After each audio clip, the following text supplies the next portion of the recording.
네, 시온성가대 찬양 감사합니다.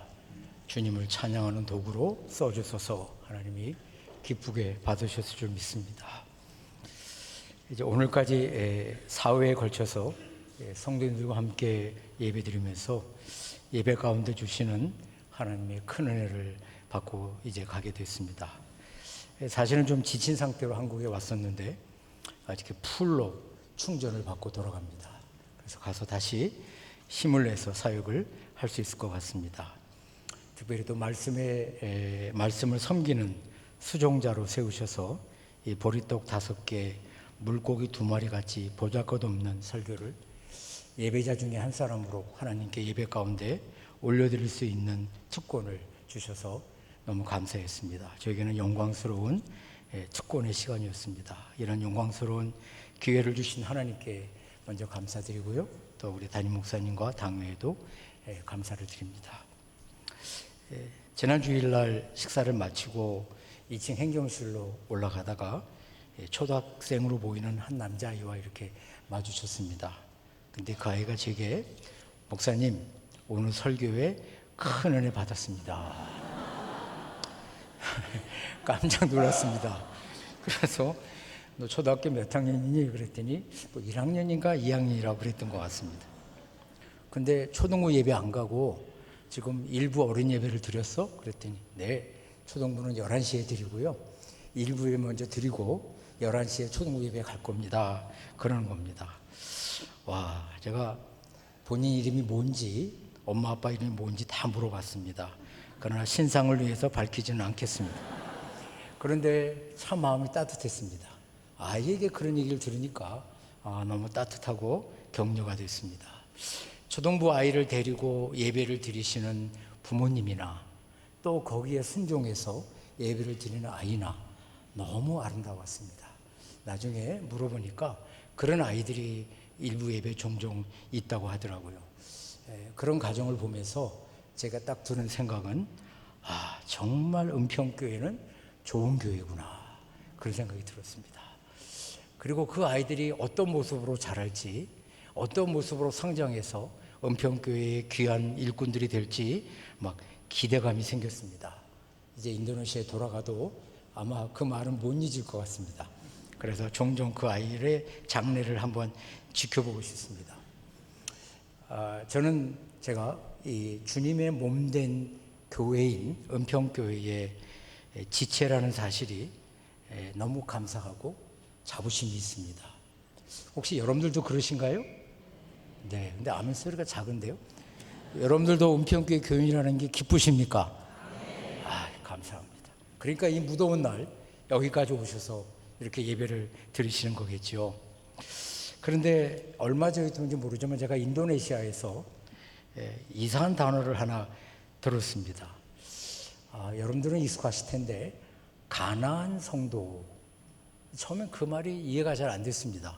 그래서 인터넷을 찾아보니까 안나가 거꾸로 하면 가나안이라고 그러네요.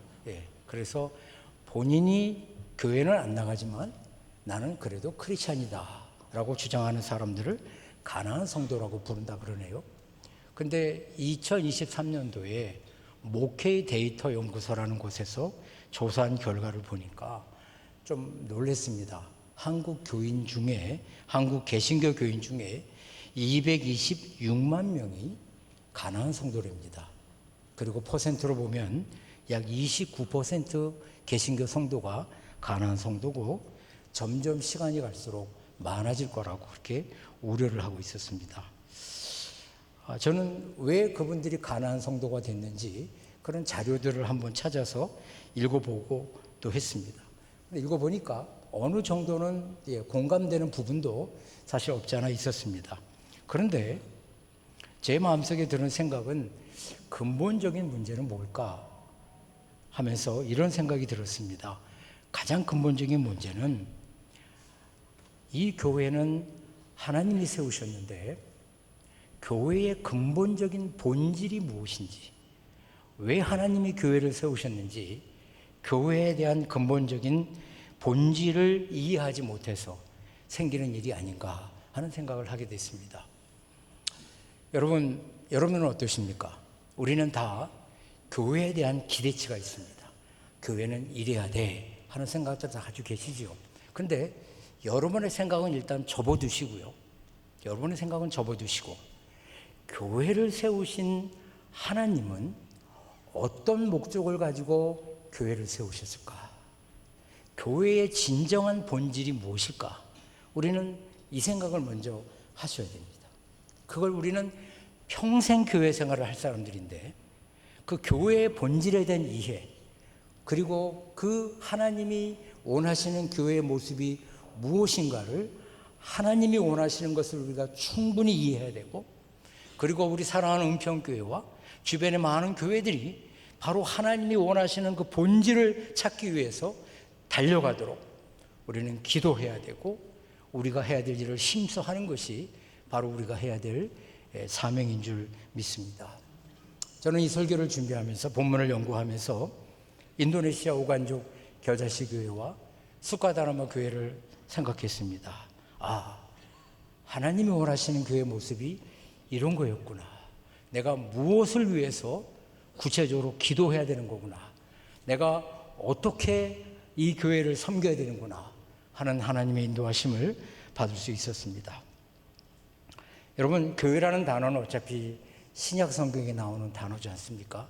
그런데 신약 성경의 27권 중에 교회의 본질을 가장 잘 설명해 준 성경이 있다면 그것은 에베소서입니다. 에베소서는 바울 사도가 3년 동안 가서 머물면서 복음을 전했고요. 그 복음의 결과로 예수 믿는 사람들이 생겼습니다.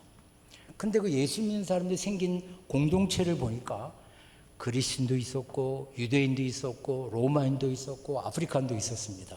왜냐하면 에베소라는 도시 자체가 해상과 육상의 교통 중심지였고 교육이 발달했기 때문에 다양한 사람들이 거기에 모여 살고 있었기 때문입니다.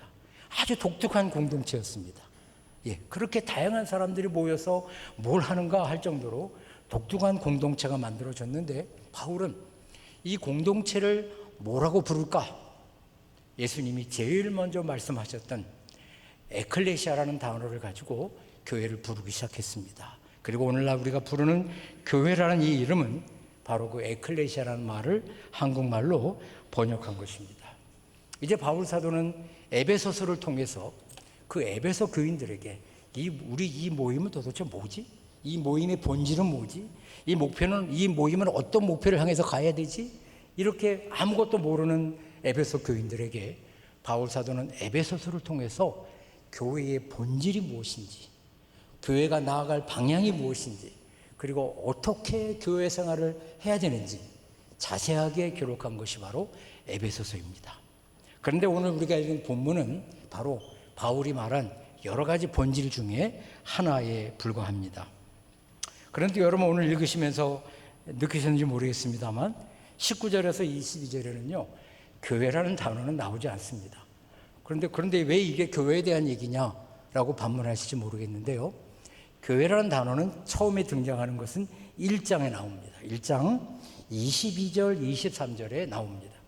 만물을 그리스도의 발 아래 복종하게 하시고 그리스도를 만물 위에 교회의 머리로 삼으셨느니라.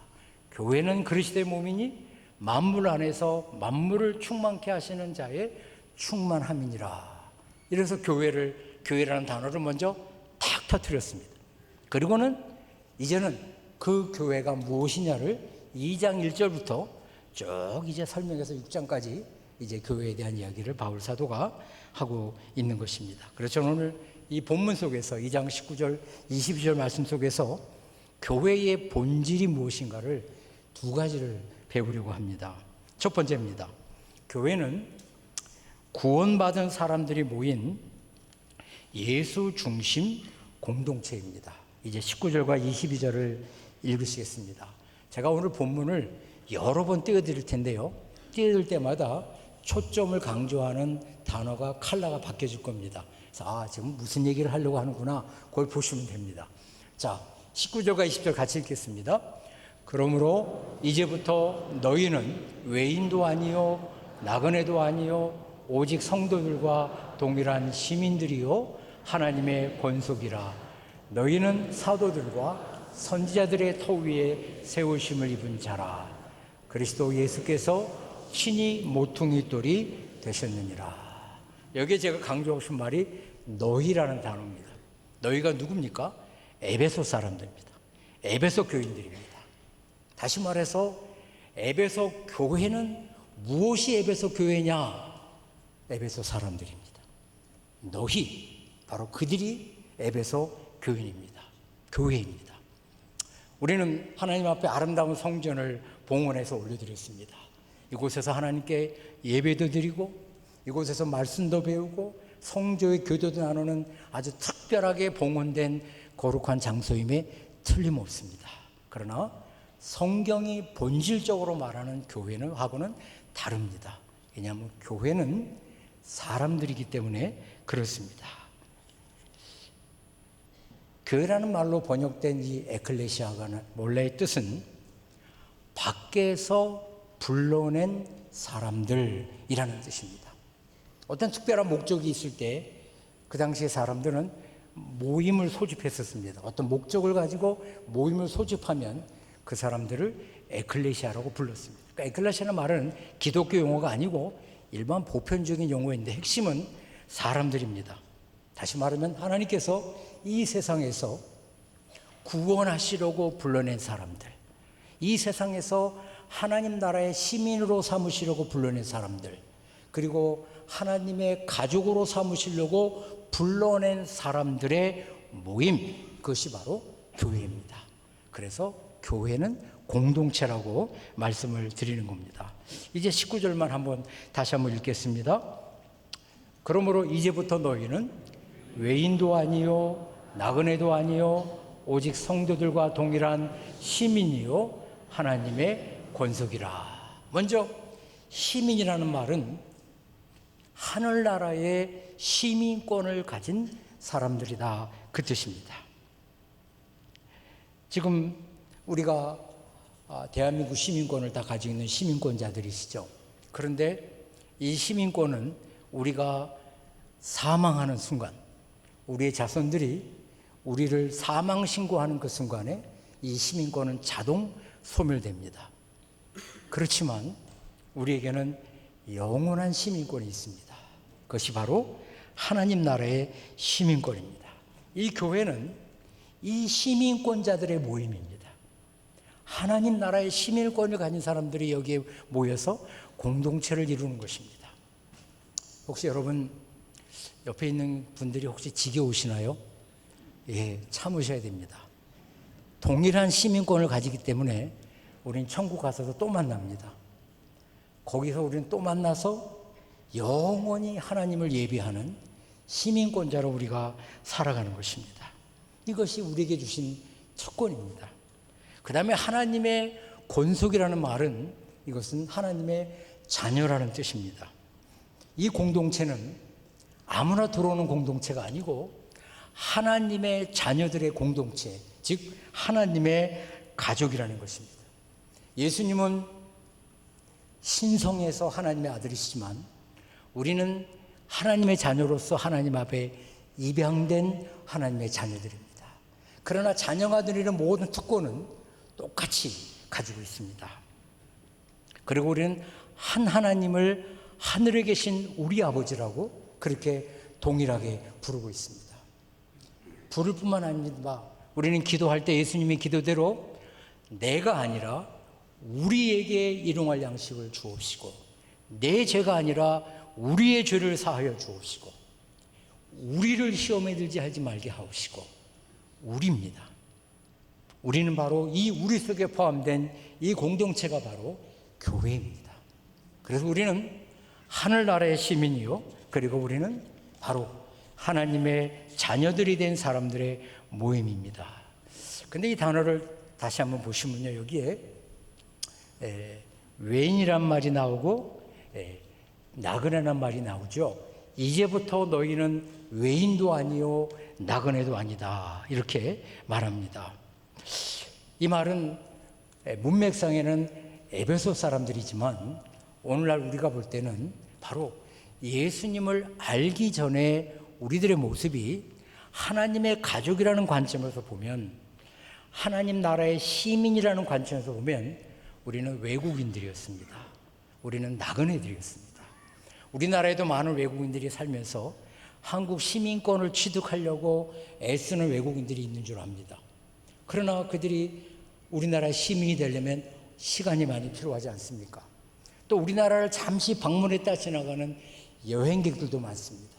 우리가 전에는 바로 하나님 나라 관점에서 보면 우리는 외국인이었고, 그리고 우리는 나그네였습니다. 그런데 어느부턴가 이제는 외인도 아니요 나그네도 아니다, 그러면서 이제부터는 이라는 말이 강조되고 있습니다. 그 이제가 언제일까요? 그것은 바로 이 2장 1절부터 설명하는 얘기인데요, 한마디로 요약하면 예수님 때문입니다.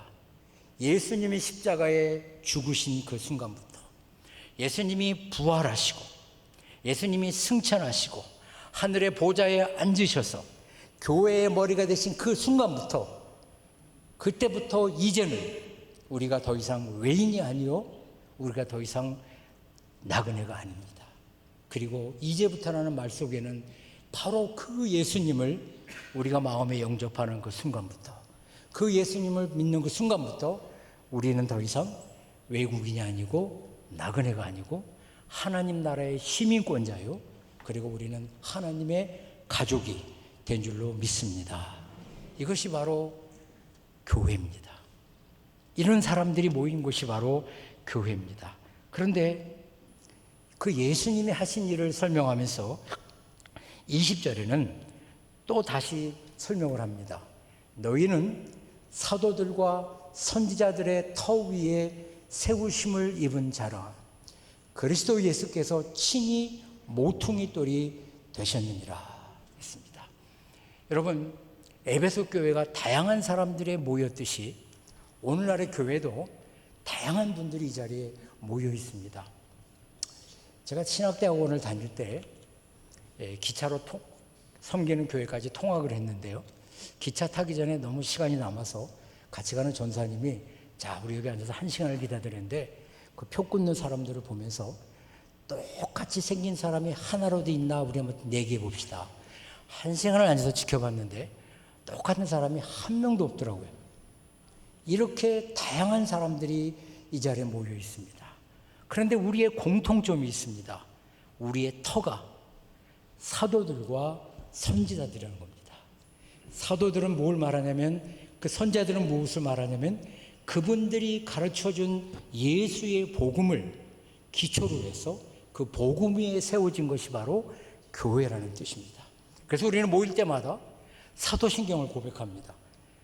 사도신경은 사도들이 만들었다는 뜻이 아니고요, 사도들이 전해준 그 복음을 기초로 만든 우리의 신앙 고백서고, 우리가 주일마다 그 고백을 하는 이유는 여기 모인 공동체는 그 고백하는 사람들의 모임이라는 뜻이기 때문에 그렇습니다. 그런데 또 하나 중요한 것은 그리스도께서 친히 모퉁이 돌이 교회에 되셨다라는 표현입니다.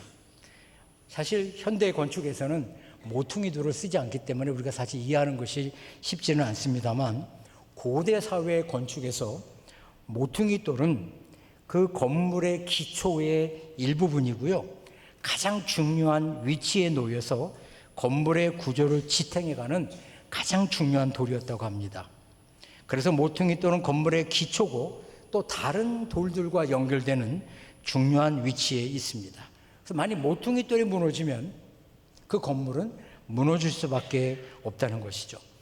예수님이 거룩한 교회의 모퉁이 돌이라는 말은, 이 공동체는 예수님 때문에 세워졌고 예수님 때문에 힘을 얻고 예수님에 의해서 움직여가는, 예수님에 의해서 방향을 잡아가고 예수님 때문에 서로 연결되는 중요한 예수 중심의 공동체라는 뜻입니다. 아까 교회가 사도들과 선지자들의 터 위에 세워졌다 할 때 이 동사는 과거입니다. 이미 세워진 겁니다. 그러나 예수 그리스도께서 교회의 모퉁이 돌이 되었다는 이 동사는 현재형입니다. 다시 말하면 과거나 지금도 예수는 교회의 모퉁이 돌이십니다. 그 예수를 통해서 교회가 움직여 나가고 예수를 통해서 교회는 세워져 나갑니다. 모퉁이 돌을 좀 이해시키려고 한번 사진을 한번 올려봤는데요. 여러분 저 사진을 딱 보시면 모퉁이 돌이 뭔지 아시겠죠? 금방 찾아내시겠죠? 저것을 싹 빼버리면 어떻게 되겠습니까? 무너집니다.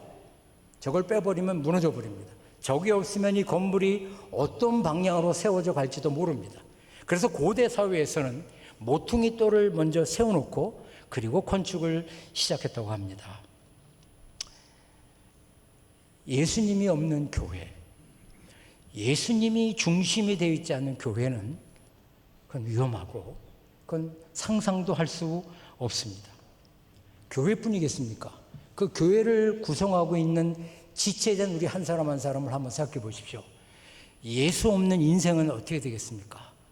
우리에게 예수님이 없었다면, 예수님이 우리에게 모퉁이 돌이 되지 않으셨다면 우리가 어떻게 하나님 나라 시민이 될 수 있으며 우리가 어떻게 감히 하나님의 자녀가 될 수 있었겠습니까? 예수 없는 인생은 허물어질 수밖에 없습니다. 그래서 이 모퉁이 돌이 된다는 말이 현재이듯이 우리는 모퉁이 돌 대신 예수님을 끝까지 붙잡고 그 예수님에 의해서 살아가고 그 예수님에 붙들려 살아가고 예수님과 함께 살아가는 것이 성도들이요. 그런 성도들의 모임이 바로 교회의 본질입니다. 그래서 교회의 본질은 예수 중심의 공동체입니다. 우리가 지금 쓰는 크리스찬이라는 이 단어는 원래 사도행전 12장에 안디옥 교회 때 처음 쓰였던 단어입니다. 근데 이 단어는 좋은 의미는 아니었습니다. 왜냐하면 안디옥 교인 스스로 붙인 말이 아니고요. 외부 사람들이 부른 호칭이었습니다. 외부 사람들이 안디옥 교인들을 보면서 저 예수쟁이들, 예수에 미친 사람들, 예수밖에 모르는 사람들이라고 비아냥거리면서 붙인 말이 크리스찬이라는 단어의 어원이었다고 합니다. 그런데 사실 솔직히 생각해 보면 우리는 예수님에게 안 미칠 수가 없습니다. 우리가 예수님을 사랑하지 않을래 않을 수가 없습니다. 우리가 예수쟁이가 되지 않을래 않을 수가 없습니다.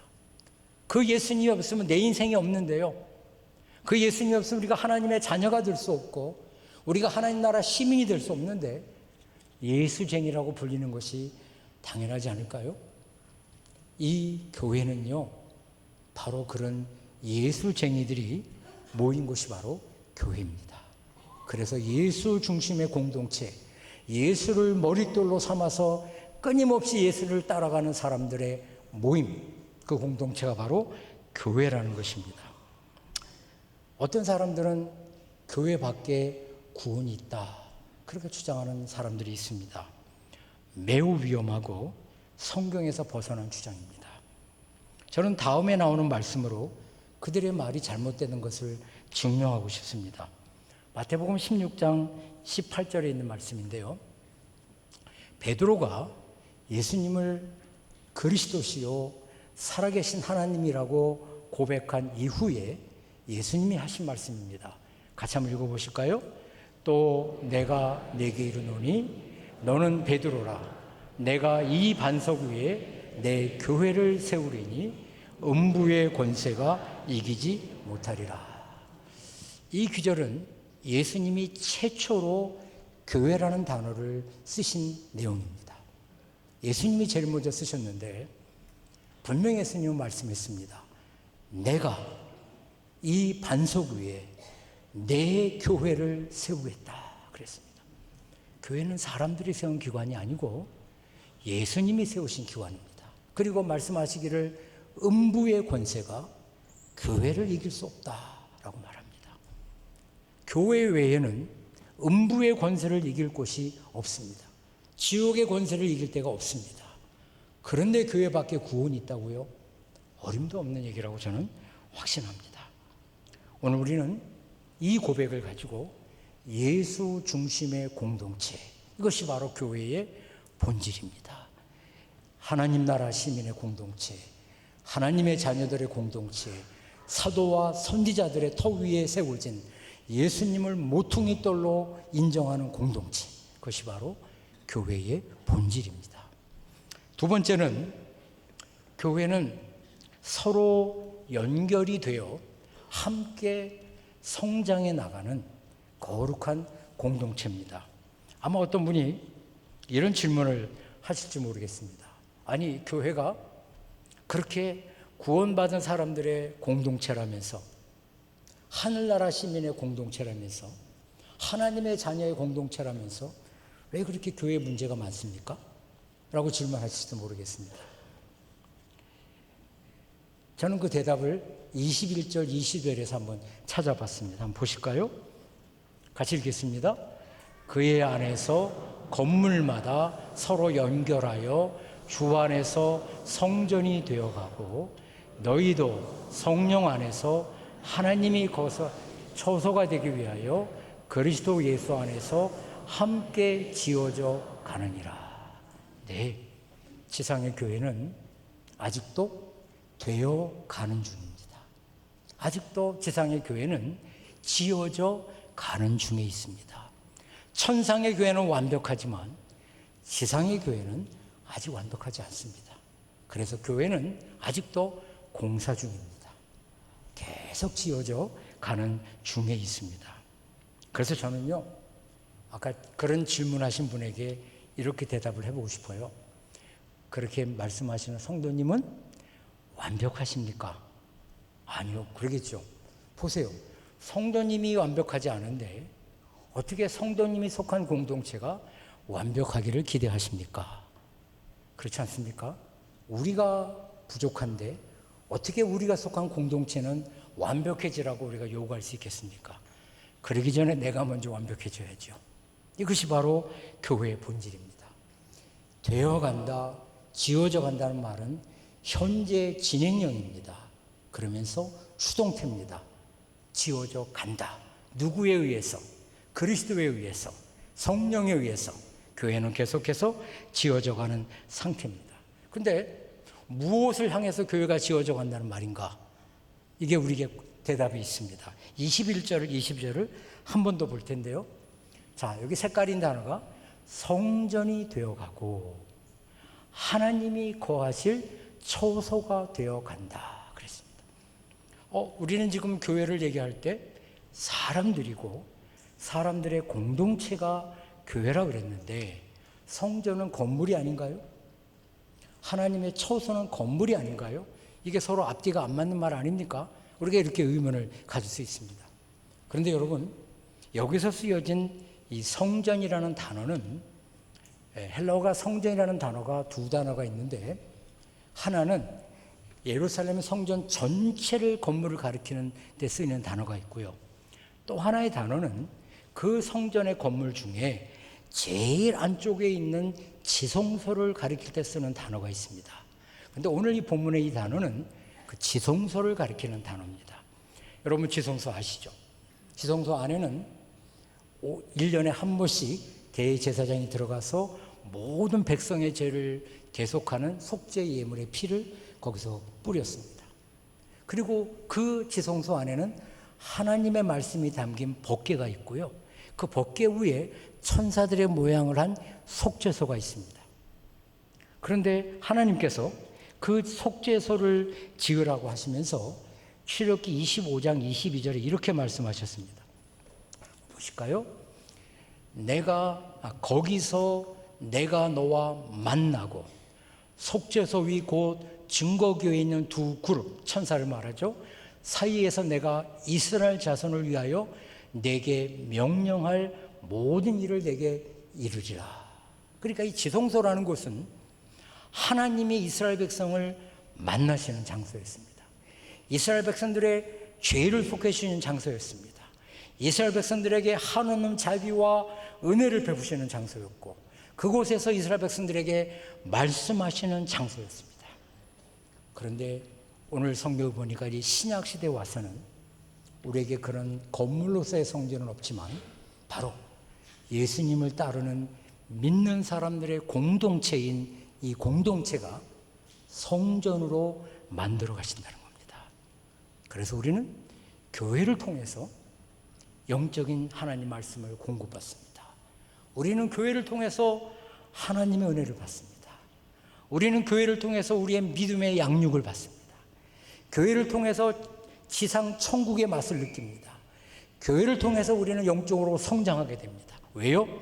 이 교회가, 이 성도들의 모임이 그런 의미에서 하나님의 성전이 되어가고 있기 때문에 그렇습니다. 그런 의미에서 교회는 거룩한 공동체입니다.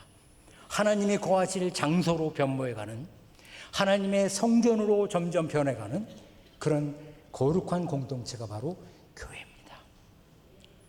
여러분, 옛날에 성 어거스틴이라는 유명한 분이 계시는데, 이분은 하나님을 어머니라고 부르는 어처구니 없는 하나님의 교회가 생기기 전에 계셨던 분입니다. 그분이 뭐라고 표현했냐면, 교회는 마치 어머니와 같습니다 그랬습니다. 왜냐하면 교회를 통해서 양육을 받고, 교회를 통해서 사랑을 받고, 교회를 통해 하나님의 임재하심을 경험하고, 교회를 통해 말씀을 공급받고, 교회를 통해서 우리가 성장해 가기 때문에 그렇습니다. 그것이 바로 교회의 본질입니다. 여러분, 이렇게 교회가 귀하고 아름다운 것입니다. 저는 오늘 찬송을 아까 부르시는데, 내 주의 나라와 주 계신 성전과 피 흘려 사신 교회를 늘 사랑합니다. 주 계신 성전과, 이 건물을 가리키는 표현일까? 아닐 수도 있다고 생각합니다. 이 성경의 저자는 여기서 말하는 성전이 바로 이 공동체라는 것. 에베소 2장의 말씀에 의해서 교회는 성전이 되어가고 하나님의 거하실 초소가 되어가는 그런 하나님의 공동체이기 때문에 그 교회를 사랑한다고 고백합니다. 그런데 여러분, 우리가 교회를 바라보면서 성전이 되어가는 중이지, 하나님이 거하실 처소가 되어가는 중이지, 완벽한 교회는, 완벽한 성전은 아닙니다. 그것은 바로 새하늘과 새 땅에서 이루어질 바로 천상의 교회가 언젠간 그렇게 될 것인데, 우린 지금 그 되어가는 과정에 있습니다. 근데 하나님이 그렇게, 아까 제가 이게 수동태하라 그러셨잖아요. 하나님이 그렇게 만들어 가시는데, 그 하나님 만들어 가시는, 사용하시는 도구가 있습니다. 그게 뭘까요? 오늘 본문 말씀을 다시 한번 보겠습니다. 여기 보면 서로 연결하여 주 안에서 성전이 되어가고 너희도 성령 안에서 하나님이 거하실 초소가 되게 함께 지어져 가느니라. 뭘 연결한다는 말입니까? 성도와 성도를 유기적으로 연결하신다는 뜻입니다. 그리고 함께 지어져 가게 하신다는 뜻입니다. 좀 이해를 돕기 위해서 제가 사진 한 장을 또 한번 준비해 봤는데요. 여러분, 저 벽돌 한 장 한 장이 우리입니다. 근데 이 건물이, 하나님의 성전이 완성되기 위해서는 이 벽돌들이 연결되어 있어야 됩니다. 이 하나하나가 독단적으로는 건물이 될 수 없습니다.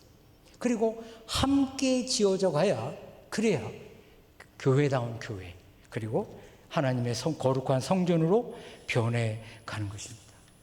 이것은 사도의 에베소 4장에 보면 바울께서 4장 16절에 이런 말씀을 하셨는데요. 그리스도께서 온 몸이 각 마디를, 그에게서 온 몸이 각 마디를 통하여 도움을 받음으로 연결되고 결합되어 각 지체의 분량대로 역사하여 그 몸을 자라게 하며 사랑 안에서 스스로 세우느니라. 이거는 교회를 몸으로 비유하면서 바울이 설명한 교회의 본질 중에 하나인데요. 교회는 그리스도가 머리시고 각 성도가 몸의 지체랍니다. 근데 우리 몸이 자라려면 여러분 어떻게 자라는 줄 아시죠? 우리 몸의 각 지체는 유기적으로 깊이 연결되어 있습니다. 그래서 이게 함께 서로 연결된 상태로 몸이 자라는 것입니다. 팔이 혼자 떨어져 나가면 죽습니다. 심장이 떨어져 나가면 죽습니다. 연결된 상태로 이렇게 자라가는 것이죠. 아주 오래전 얘기라 저는 누군지 기억은 안 나는데, 어떤 성도님이 두 분이 우리 교회에 계셨는데요. 한 분은 건물 주인이셨고 한 분은 아마 세일을 사셨던 것 같습니다. 근데 두 분이 어떤 문제가 생겨서 좀 갈등을 하셨습니다. 근데 두 분이 서로 자기 주장이 옳다고 생각하시니까 팽팽하게 나갔습니다. 교회는 같이 오고요. 더 신기한 것은 같이 성가대원이었습니다. 그럼 얼마나 힘드셨겠습니까? 그 중에 한 분이 이런 생각이 드셨답니다. 이게 무슨 예배인가? 이게 무슨 예배인가? 무슨 찬송을 내가 한다고 하는가? 이게 무슨 하나님이 기뻐하시겠는가? 그래서 그분이 결단을 하셨답니다. 그리고 찾아가셔서 우리 이러지 맙시다.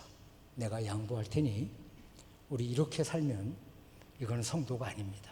우리 다 문제를 풀고 우리 성도답게 갑시다. 그랬답니다. 힘드셨지만 왜 그런 결정을 하셨을까요? 교인이 아니셨으면 그런 갈등할 이유가 없습니다. 그러나 지체이기 때문에, 연결되어 있기 때문에 할 수 없습니다. 하나님이 교회를 성장시키는 방법은 우리 성도 한 사람 한 사람이 연결되어 있는 성도 한 사람 한 사람을 통해서 교회를 성장시키는데, 그 연결이 힘이 듭니다.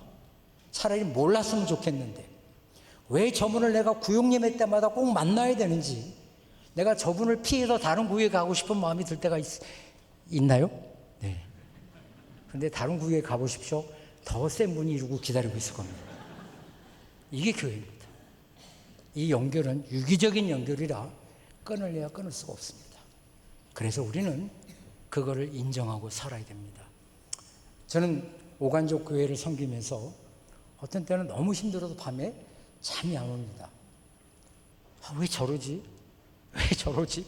뭐 이런 생각 들 때가 너무 많습니다. 그러다 스스로 상처받고, 그런데 시간이 지나면서 하나님이 만져주시고 치유해 주신 걸 경험합니다.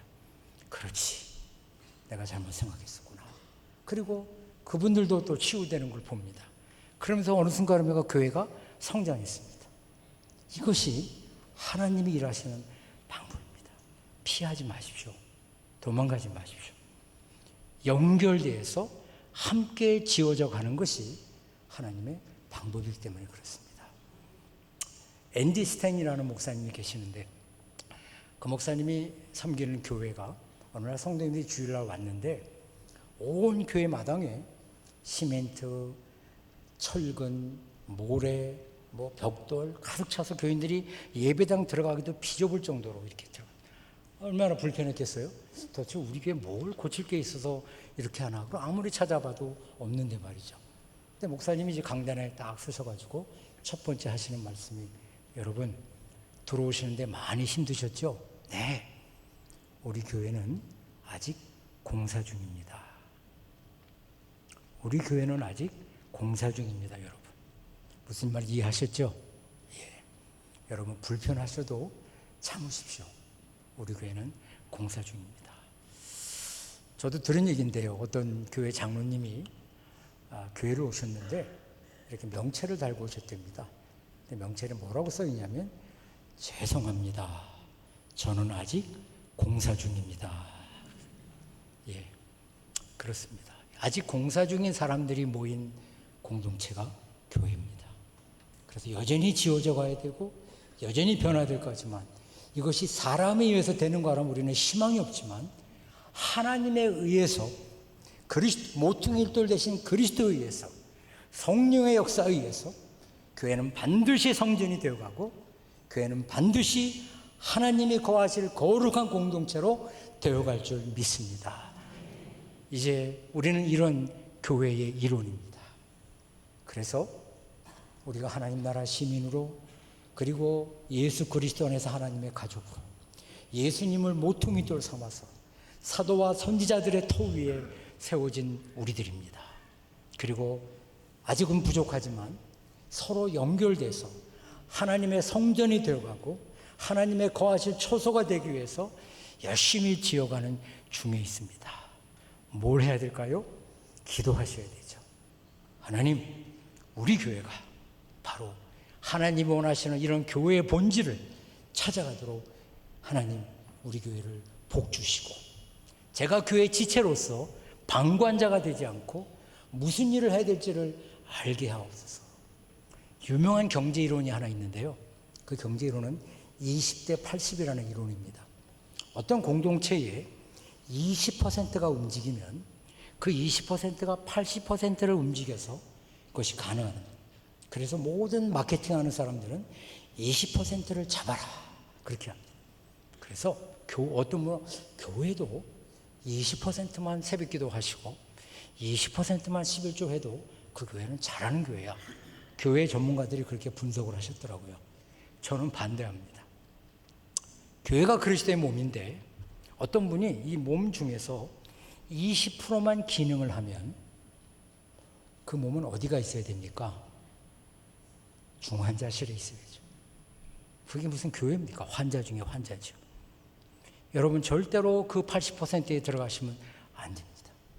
그래서 은평교회는 시간이 갈수록 모든 사람들이 함께 참여하고 지어져가는, 함께 지체가 돼서 서로 연결하여 함께 지어나가는 그런 교회가 될 수 있기를 주의 이름으로 축원합니다. 기도하겠습니다. 하나님, 예수님을 몰랐던 우리들, 외인이었고 나그네였던 우리들을 예수님을 통해 하나님 나라의 시민이 되게 하시고 하나님의 가족이 되게 하시고 예수 그리스도를 머릿돌로 모퉁이돌로 삼아 살아가는 공동체가 되게 하시니 감사합니다. 우리는 아직도 부족합니다. 주님, 아직도 성전이 되어가야 하고 아직도 하나님의 거하실 처소가 되기 위하여 함께 지어져가는 중에 있습니다.